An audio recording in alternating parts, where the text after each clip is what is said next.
How to add multiple accounts on Facebook. Hi everybody, welcome back to the channel. In today's video I will simply guide you on how you can actually add multiple accounts on Facebook, so just make sure to watch the video till the end.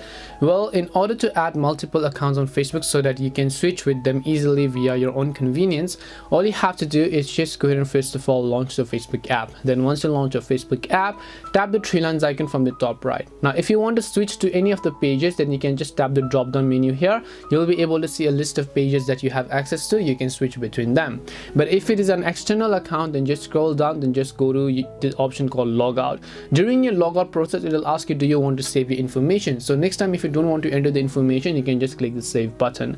Once you click on the save button over here, just log out, and then you can simply log into some other accounts now. So you can tap the login to another account button. You can simply enter those phone number and password, and then you should be able to log into another account, and all of the accounts that you've logged out and saved will be saved on your Facebook app. So next time whenever you want to switch, log out and log in back again, and this is how you can add multiple accounts on Facebook. Hope this video helped you, and if it did help you, then make sure to leave a like and subscribe to our channel. If you have got any more questions, then feel free to leave them down in the comment section.